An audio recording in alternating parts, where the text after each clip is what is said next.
Buffalo, and I want to thank the organizers for putting this together. These are exactly the type of meetings we need to solve this. There's a lot going on globally, and you heard the One Health, and we've talked a little about this. How do we kind of move the needle on the One Health approach to antimicrobial resistance?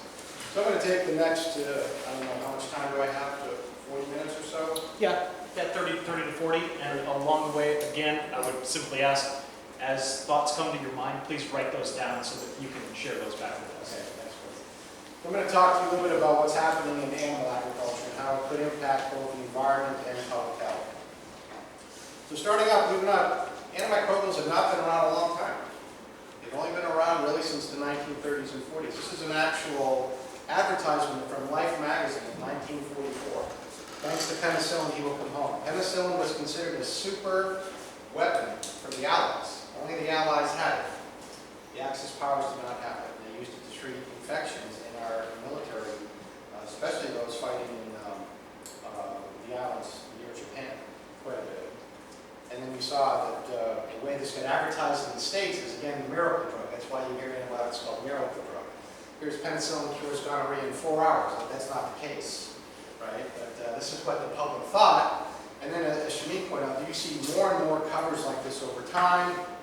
You know, waking up, hey, there's an issue here. You know, we've been using these things left and right. What to do? I postdoc with a gentleman named Stuart Levy, who's one of the experts in antibiotic resistance. He wrote this book that's now, I think, a second writing. It's called The Antibiotic Paradox. Why it's called The Antibiotic Paradox is as soon as you use it, you already sow the seeds of its destruction. Right? Antibiotics, the more you use, the more you see potential for resistance to that. So it's this endless cycle of developing a new antimicrobial, and that's part of our problem. That's no longer happening as fast as it used to. There's a lot of books on it, on antibiotics, and then there's also numerous stories and TV shows. For those of you that have not seen this, this is a great one. It's called Hunting the Nightmare Bacteria. It was 2 years ago. This was about a Klebsiella pneumoniae outbreak at the NIH hospital, one of our premier hospitals in the world. Had a big infection where 11 people died because of an antibiotic-resistant infection. That doesn't get your attention at NIH, right? And then IDSA tries to do this. They do a lot. The Infectious Disease Society of America goes to the Hill quite a bit in Congress to try to let people know that there's human faces to this. Right? They actually bring in family members, people that have died, people who got very sick. And when I was at FDA, I had a lot of people come and talk to us about how their child died from something or they got really sick. And I'll tell you that nothing wakes you up more than having that personal communication with someone who's impacted by this. You heard superbugs again. This is what you see in the news. As a microbiologist, it always drives me crazy. Right? They're not superbugs, but this is what the media does, and they always get it wrong. Right? About Salmonella coli or something crazy, Staphylococcus E. coli. You know, you're just like. Anytime there's on a TV show where they talk about a pathogen, I just want to scream and write somebody. That's what happened. This happened back in September 2016, and it was really a wake-up call. A woman died in Reno, Nevada. The bacterium that recovered was a Klebsiella pneumoniae, resistant to 26 different antimicrobials. That's essentially every antimicrobial we have for use in clinical medicine. What happened? She was traveling in India. While she was in India, she broke her right femur, developed a bone infection, was in multiple hospitals. Guess what? Every time she went to a hospital, she got a new antimicrobial. It's selected for this disastrous bug, Klebsiella pneumoniae, called a CRE, carbapenem-resistant enterobacteriaceae. That's what you'll hear in the news most often is these CREs. And now, because of that, CDC recommends that healthcare facilities obtain a history of healthcare exposure outside their region. So when people come in, they want to know if you've been traveling, especially to Southeast Asia, India, Pakistan, and so forth, because these areas are endemic for these multi-drug resistant bacterial pathogens. This was written up in MMWR. A very nasty bug. It hasn't expanded yet in the United States, but still, once these things get a foothold, they can expand out and amplify across the environment.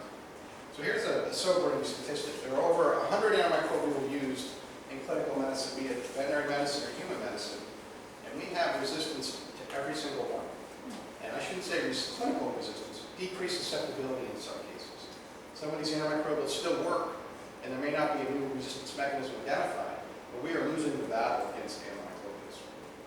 And here's a particular one, multi-drug resistant gonorrhea. This has been a battle for years, trying to stay one step ahead of mutations in Neisseria, where the pharmaceutical companies have developed a new drug, it's used, resistance happens, we develop a new drug, resistance happens. It keeps going until what happened back in, I don't know if this is a laser, you guys can't see that, can you? No, you can't see it on there, but you can use the mouse. Okay. There's a particular clone that was called 8041, identified in Southeast Asia, identified along, I don't know the right PC word, sex trade. A lot of people go there for sex, believe it or not. And they identified this strain that was resistant to every single antimicrobial. And CDC updated the treatment guidelines, so no longer could use oral cephalosporin. So this is now an injection. It's painful. And then what's happened recently is, you may have seen this in the news, again, a superbug. It's called super gonorrhea. First case in England, brought back from a gentleman who went to Southeast Asia, had unprotected sex. Why you would go to a different country and do that, I do not know. And it was resistant to every single drug. They were able to cure it with a new carbapenem called protopenem. But just a matter of time before that drug doesn't work either. And before I gave this talk today, I realized that now they've had 2 cases in Australia.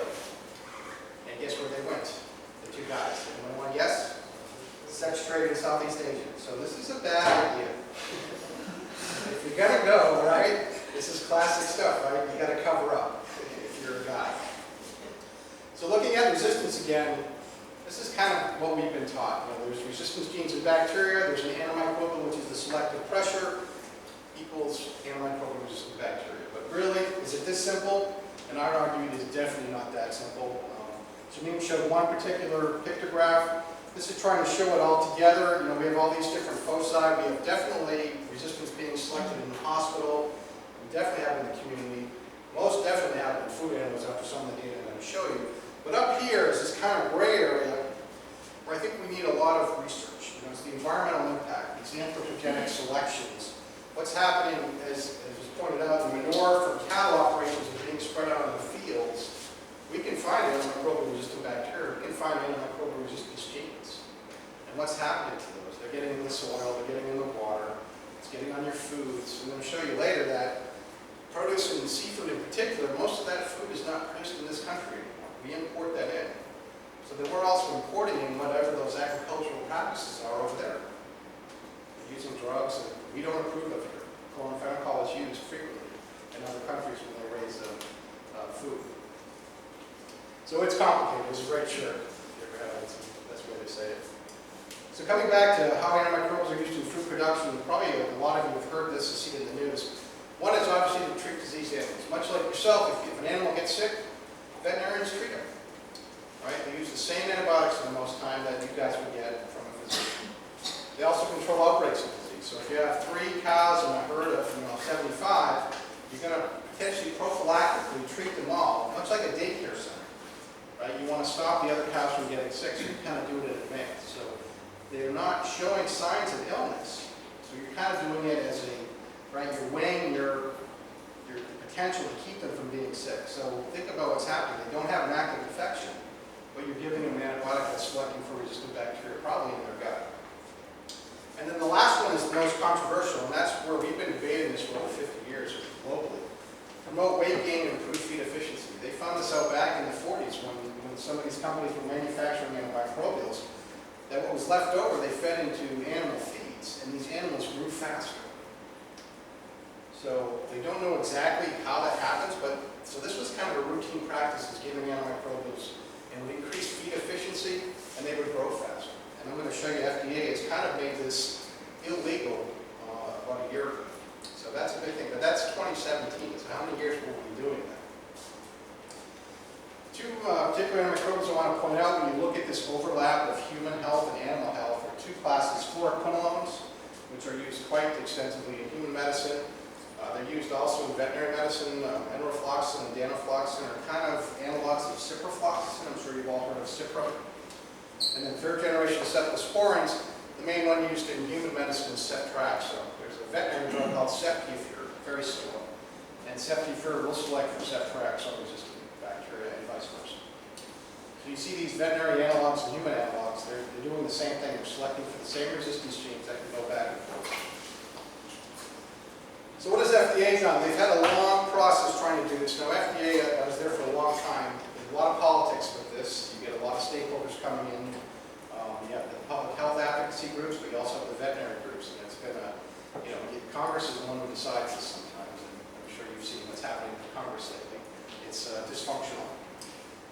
But what they've done is they created these guidance for industry, 209, which was passed in 2012, and then another guidance for industry, that's what GFI stands for, 213 and 2013, which looks at doing away with these feed efficiency growth promotion indications for drugs that they call medically important. Now that's an important distinction to remember, medically important, because it's going to mean a whole class of antimicrobials is not part of this, and we don't know what's happening to human health pathogens.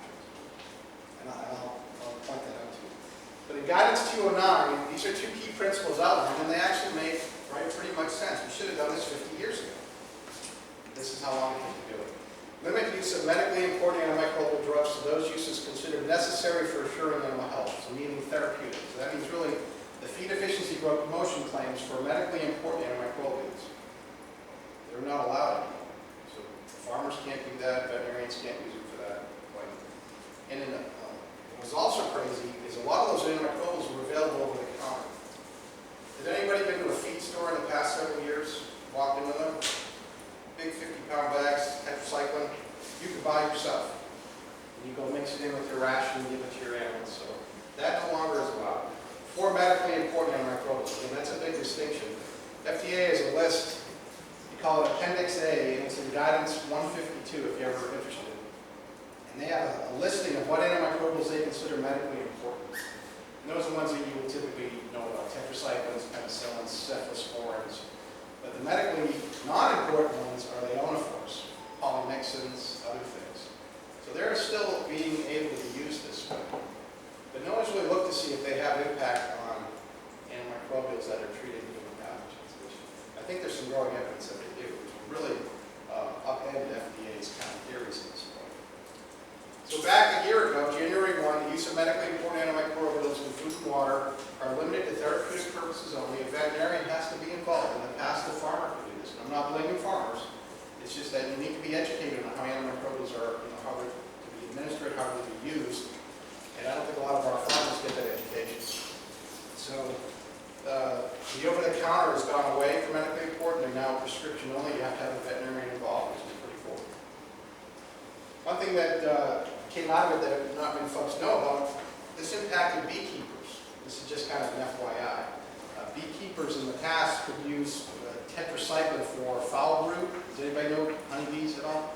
There's this foul brood disease that can wipe out hives. And they would actually treat in like the solution of tetracycline. If it didn't work, their only option is they burn the hive, which I just blew my mind. But now, believe it or not, because of these federal law, a beekeeper has to get a veterinarian to come look at their hive for foul brood.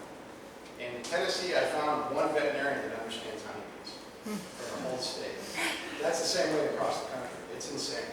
So FDA is trying to figure, you can't, when they do these humongous rulemakings, they don't think about all the different stakeholders that get impacted. So I was in North Dakota for 3 years. It was a tough 3 years. It's 20 below weather. But I ran the diagnostic microbiology lab as well as being an assistant prof. And I had a farmer come in he had all these calves dying. They were dying after 3 days.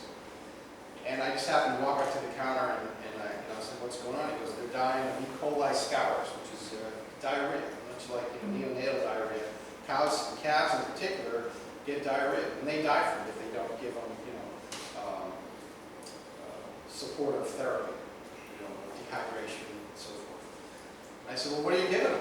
And he pulled out this pill and showed me this pill here. And I'm like, what the hell is that? And I didn't say that to him. In my mind, I said that, right? I didn't say that to this guy. I went back to the lab and figured out what was in this bolus that he was giving every single calf. So this had sulfamethoxazole trimethoprim, right? It had kefalexin, which is a cephalosporin. It had tetracycline. It had vitamin C, because vitamin C, right? Everyone The tendency works for everything, right? Antihistamine, but this is how it used to be. They would give these calves on day 2, day 3, this to try to prevent diarrhea. To me, it was a gold mine as a researcher because I was recovering bacteria that were resistant to 12, 13 drugs. So right into my research program, it was fantastic. But from a public health perspective, this is not a good thing. So this is hopefully what has stopped. Now, FDA has recently reported data on how much is being used in animal health industry. They call it Section 105. And this was passed and requires animal drug companies to report on the amount of drugs they sell or distribute. So it's not used, it's what they sell. We don't really have good use data on exactly what's being used for how long, for when, and so forth, which is where we need to get kind of into this scalpel to look at the data, right? Right now it's kind of this broad swath. But it requires FDA to issue the summary each year. So I went through got last year's data just to show you what's being used in this country. Now this could be, in China I'm sure it dwarfs what we're using here in the United States. The good news is between 2015 and 2016, the numbers went down by 10%. That's the first time we've seen a decrease in the sales and distribution of antimicrobials. Two things I want to point out though. The total amount being sold and distributed in this country, almost 14 million kilograms. Does anybody know how much is being used in human medicine? Yeah? You say that talk? No, that's fine. We published a lot of that. How much did you think? Is it half that? It's about 7 or 8. Yeah, so about half that, right? Yeah. Now, keep in mind that the amount of food animals we have in this country is millions. The amount of chickens we produce in this country, cattle, pigs, so it may look huge, but we also have that large. We have way more animals than we do humans in the United States. But still, it should blow your mind. And the majority of that 14 million kilograms is tetracyclines. Almost 6 million kilograms being used. And then that other thing I mentioned too, there's not medically important on the ionophores. Ionophores are almost 4.6 million kilograms being used. Those are drugs that you've heard of, onensin, selinomycin, lacillicin, if I pronounce that right. They don't have a human analog. So FDA isn't as concerned with these guys because use of these, we think, is not driving resistance in human pathogens to those therapeutics that are being used because there's no human analog. But, we don't really know. There's a lot of gray area here about what's happening in these guys. So something to keep in mind, to watch out for in terms of research questions. In terms of that medically important, of all the antimicrobials, 60% are considered medically important. Again, you can see these drug classes here. This is the annual total. You can see tetracyclines is used way, way, way more so than any other drug class. Now, I would say tetracyclines in human medicine, right, are probably not often that used. Acne, right, something else. So physicians probably don't use tetracyclines as much.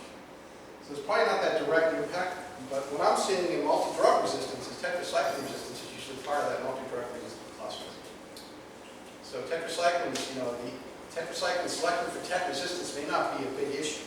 But TET resistance, the tetracycline selecting for resistance to fluoroquinolones or subtract, so it's a big problem because they're genetically co-linked sometimes on the same piece of DNA.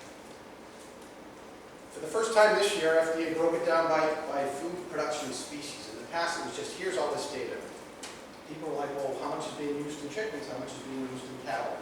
So here's the data for the first year that it was published. So you can see that primarily the majority of it's being used in cattle. 43% is used in cattle, 37% in swine. And here's the pictures. Here's the cattle's in green and swine in yellow. The good thing is poultry is really low. So you may actually, for those of you buying poultry in the supermarket, you can see a lot of those labels, right, say antibiotic free. The poultry industry has made the switch. And they can do that because these chickens, believe it or not, grow up in only 5 weeks. These things are genetically modified to go to slaughter in 5 weeks. But cattle and pigs, right, they can take years before they go to slaughter. And they usually have some type of respiratory disease or diarrhea in their lifetime where they have to be given antibiotic. Interestingly enough, though, this is the majority of how these antimicrobials are being used. So 72% are in animal feed. You think of these big feed bugs. Or in the water. So to me, I always think about and I think a lot of you have maybe that interest, the environmental impacts of that. Because these animals, when you think about it, when they consume these antimicrobials and feed them water, they're excreting active antimicrobial as well in their feces. That's contaminating the environment. The more is contaminated, not only with resistant bacteria, but active drug. So you're still continuing the selection pressure after the drug's been administered to the animals. It's a little bit about the biology of AMR, because I'm not sure everybody's where we are in terms of what we know. Resistance precedes the use of antimicrobial discovery and implementation. So you'll see many articles out there finding the antibiotic-resistant bacteria from the permafrost, the Siberian permafrost, or from a cave that's been walled off for 1 million years. So resistance mechanisms are out there. It makes sense because a lot of our antimicrobials came from bacteria that produce it, streptomycins. And they're not going to produce something that kills them. Right? They're not suicidal. So if they produce this kind of crude antimicrobial, they also have genes that protect them. And these genes over time have been usurped into these resistance mechanisms. They've kind of been grabbed by these mobile plasmids, integrons, transposons, and they get spread across different pathogens now. And this is probably a lot more ways to do it, but direct is one you can get resistance by. You acquire resistant bacterial pathogens, say you eat chicken that has a drug-resistant salmonella, well, that's direct kind of resistance. Indirect is we have a lot, this is kind of what's happening now, is reservoirs of resistance. There are other bacteria that are actually the reservoirs of these resistance genes, not the human pathogens, but other things in our gut and the environment, where metagenomics, I think, will shed a lot of data that in the future. And one area in vet med that we haven't really looked at is biofilms. We see a lot of biofilms in veterinary medicine on farm in the environment, and that's different collections of bacterial species communicating and quorum sensing. There's a lot going on in that area, which I don't think many folks have looked at, because certain bacteria are in different phases in the biofilm, and the antimicrobial can permeate only a little bit, and one bacteria breaks it down, so it's a fascinating area of the biofilms. So this is a term that was put out by Gerald Wright almost over 10 years ago. Have people heard of this term, the resistome? So this is how we kind of approach this now. The resistome comprises all the genes and their precursors in pathogenic and non-pathogenic bacteria, including those bacteria that produce the antibiotics. So this is kind of the broadest term of the resistome. So you may hear this a lot. And genes move laterally through the resistome, so it's everything. It's not only the antibiotic producers, but also the non-pathogenic environmental bacteria. And I think we've only skimmed the surface with the amount of bacteria that are out there in the environment. Because a lot of these are non-cultural.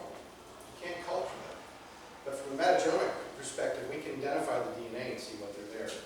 The microbiome and pathogen all kind of moves together. Again, AMR genes do not respect boundaries. The gene pool is exhaustive. It's tremendous. Now, I want to throw this up there because you'll hear these terms probably throughout the day, and when you read papers, there's a lot of acronyms. Everybody loves acronyms. So HGT is horizontal gene transfer, MGE, mobile genetic elements, ICEs, ICEs you may hear, integrated conjugative elements, transposable elements, and then ARGs and BMRGs, you may antimicrobial resistance genes, and biocide and metal resistance genes. And I think there's a lot going on with these two in the latter. I think that some other speakers will talk about. So there's also something called the mobilome. Has anybody heard of the mobilome before? So, right, this is a mobilome. I'm just kidding. The mobilome is all mobile genetic elements. So you have the resistome, which is everything. The mobilome is are the genes essentially that can move between bacteria, right, mobile. And this is a great picture that actually I think you guys could use in Buffalo here, because it unifies everything and how we need to approach it. You have animal microbiome, human microbiome, and then the environment microbiome, how they're all going together. And these arrows can go obviously in all different directions and type of stuff. But to me, this was a good paper. It's a couple of years old, but it really is a nice kind of review of what's happening. There's a lot of good review papers out there. Then gene exchange, there's a lot going on. I think for those of you taking micro, there's kind of three major ways you can get exchange of genes. One is through transformation, where the classic strep pneumo, when strep pneumo dies, when a bacteria dies, it's not necessarily a good thing, because the DNA can be picked up by another bacteria that's competent, which is kind of crazy. But I think a lot of what's happening is conjugation, which is this plasmid transfer, these circular pieces of DNA that are promiscuous. They can jump from one bacterium to another through sexual reproduction. And in transduction, they actually have bacterial viruses, they call bacteriophages. They can also transfer genes. A lot of times toxin genes can be transferred that way. But some indication that maybe resistance genes are being transferred also through bacteriophages. So what is responsible for this widespread dissemination and diversity? Again, I think it's these mobile genetic elements. I won't spend much time on them because I think we're running out of time. Plasmids, that's, they used to be called R factors. Anybody want to guess what R stands for? Resistance, right? Sorry, that's an easy one. They can result, here's an electron micrograph. You can see when you read a paper, they'll just show a circle. This is kind of an electron micrograph from plasmid, so it's kind of circular. Transposons were identified as jumping genes, and these usually have insertion sequences with the transposase, which is a particular enzyme that allows insertion and recombination of the chromosomes. They can move back and forth. They can jump from the plasmid to the chromosome. They can jump to a bacterium. Usually, though, when they jump, these bacterium have to be in close proximity, right? Because these things have to, they're close to each other. So you're seeing them mingling of different bacterial species for the gene exchange to happen. Integrons, I used to do a lot of work with integrons. These are these novel group of mobile DNA elements that people term gene catchers. It's like, for those of you who are kids, or if you remember when you were a kid, when you did your building blocks and you spelled your name, that's what these integrons do. They capture a gene, they put it next to each other. So they're actually right next to each other. And in Vibrio, they have super integrons that have hundreds of genes next to each other. They're not resistance genes, but they're toxin genes and virulence genes. But it's an amazing molecular process. And lastly, there's this group called ISCRs, insertion sequence common regions. And these seem like an integron, but they seem to be around a lot of these CTXs, which is the particular beta-lactamase that we're seeing a lot of around the world. So I'll give you kind of a quick, brief introduction of what an integron is. So an integron, this is a piece of DNA. You have a 5' conserved segment, 3'. And the 5' is this gene called INT1, which is the integrase. That's the DNA enzyme that allows for integration of the chromosome. In the 3' conserved segment, you already have two elements that provide decreased susceptibility to quaternary ammonia compounds, so disinfectant, quat. And then SAL1 gives you resistance to sulfonamides. So in the background of an integron, you already have resistance to or decreased susceptibility to quats and sulfur drugs. So what happens is through this recombination, insertion, excision, you have these cassettes out there. Say this is streptomycin, all right, which is a streptomycin resistance gene, encodes resistance to streptomycin. Through integration, it now is going to insert in there. So now you have this cassette that is, this piece of DNA that not only gives you resistance to quats, sulfa, but now streptomycin, right? And this can keep building. So say here comes another one, ampicillin resistance. So now ampicillin resistance can insert right there. So you can see how this keeps growing. You can keep doing that. So these integrons are really amazing. And there's a real life one called transposon TN21. I call this the Matryoshka effect. The Matryoshka, those Russian dolls that nest within each other. So this is real. This has been identified. So there's this one gene cassette called AADA1 encodes streptomycin resistance. They found it in an integron, IN2, that also encodes resistance to quat, strep, and sulfa. So you can see now we're kind of making this portfolio of resistance bigger. That was inserted in a transposon, TN21, which encodes heavy metal resistance to mercury. So now you have a non-antimicrobial, you have a heavy metal being right next to those antimicrobials. So what is the true selection pressure for this cluster of resistance genes? And then it was inserted in a plasma that also gave you AMP, TET, and chlor. So you can see what happens now. We have this kind of chimera being developed, adding resistance genes back and forth, but also now adding heavy metal genes. So think about the environment. When we see a lot of heavy metals out in the environment, it could be heavy metals selecting for resistance to clinical drugs. And in terms of drug resistances, it's essentially everything. Years ago, we didn't think quinolones were transferable because it was a mutation in a particular enzyme called DNA gyrase. But now they found these on plasmids. So these are moving back and forth, particularly in foodborne pathogens. So it's kind of amazing. And one of the things we look at is, does the impact of antimicrobial use in food animals have a public health impact? Well, how do we figure that out? Is usually through looking at the DNA sequences of these genes, right? Are the sequences the same? Doesn't tell you the epidemiology, it doesn't say which way it went or if there was some intermediary. But it shows you that the exact same DNA sequence of genes in a human pathogen and an animal pathogen. So they're somehow right, they got together. So that's kind of the gray area, is how you regulate that. And there's a lot of examples where you see the same bacterial resistance gene in different bacteria from either animals, the environment, and humans. There was this project years ago called Reservoirs of Resistance Network, which was out in the Elseviers. And we were trying to figure out, if there were other reservoirs of resistance genes out there in different bacteria. And we see gene exchange now across all different species. It used to be gram-positive, with exchange with gram-positive, gram-negative, gram-negative. It's kind of now we're seeing gene exchange across those, so it's kind of amazing. So quickly, there's a lot here, and I don't think you guys, I expect you to see this. I'll leave my slides if you ever want to look at this. This is a paper done by Dr. Hu that looked at microbiome. So the CGC is the Chinese gene catalog, EGC is the European gene catalog, and AGC is the American gene catalog. So those are microbiomes of people that have been submitted to NCBI. You also have the gut chicken, the people that have submitted it, a gut of the pig, and the gut cattle. Interesting, the gut chicken is more similar to us than anything else. But just to show you real quickly, and what it is, these blue circles are all pathogens, and these others are resistance genes. And what it shows you is that you're seeing similarity between these resistance genes in different bacteria and from different guts. So they have 84 genes shared between at least two guts, meaning one animal gut and one human gut. They have 41 shared between humans and animals, and 33 genes shared between humans, animals, and human pathogens. So the gene exchange is happening. And the microbiome and the metagenomics is going to give us tons of data, so I'm really excited for that area. I'm going to pass on that, we're running out of time. Another paper that showed resistant genes across environments.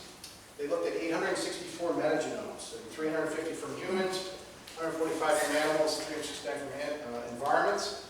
So one thing I'll point out here in green, these are tetracycline resistance genes. So from animals to humans, resistance genes dominate.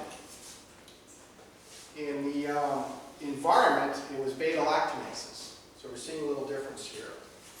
And in black was pharmaceutical pollution with sulfonamides. And then interesting, there's a paper that came out and showed that pollution. They did a study looking at genes in Beijing smog. So you're breathing them in. And then not surprising when you have all these farms, right? Think about a big farm and it gets dry. What happens to that soil? It gets picked up, right? It's manure in there. So it's really interesting. So why are bacteria resistant antimicrobials that have not been used? Well, there's intrinsic resistance, there's linkage. Again, I think the disinfectants and the heavy metals are playing a bigger role than we think. Co-selecting. I don't have time to talk about this. This was part of that story I told you about at the beginning with NIH, with the KPCs. They saw gene exchange happening in the patients. It was a really interesting story, so if you want to read that article, it's a good one. What they never looked at, though, is in one of the isolates that killed people, it had two heavy metal genes that nobody really talked about. Copper and arsenic were on there. Those are coming from the environment. Those are not coming from humans. Interesting. So again, I think there's an increasing evidence of heavy metal stress in our environments that aren't providing post-selection pressures to clinical antimicrobials. This is just I'll wrap up here before you fit. Okay. This is a study we did back when I was at FDA where we actually sampled imported foods coming in. We found a Salmonella Schwarzenbrood from dehydrated chilies from Thailand.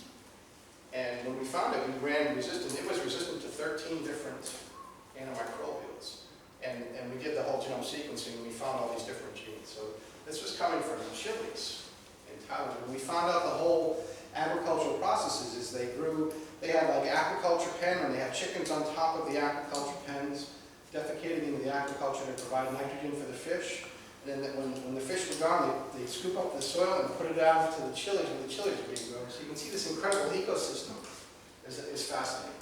And the last thing I have is this was a story, an article from last year. Salmonella, Indiana, recovered this from a chicken carcass.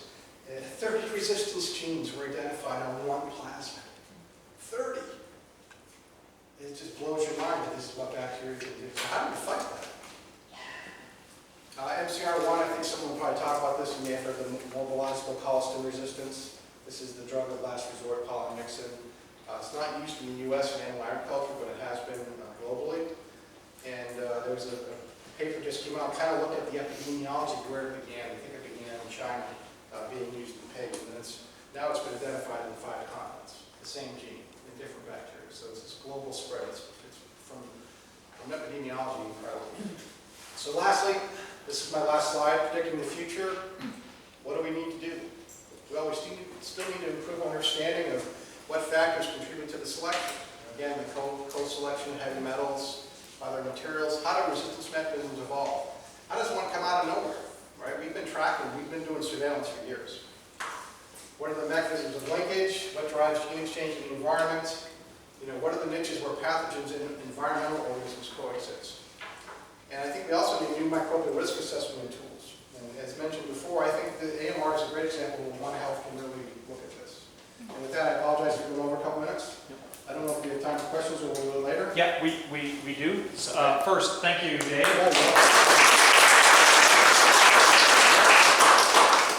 As I said before, now I'm even more scared because now I know that there's pharmaceutical air pollution. Yeah. I didn't know that before, so one more reason to be concerned and invested. What I would like to do is give you just 2 minutes to reflect on. Lots of you are taking notes. And again, if you would just, please bear with me. I'm not doing this for my own good. I'm doing this for the benefit of the team. Write down a couple of the questions that come to mind and questions that you would like to ask Dave. You don't necessarily have to verbalize those.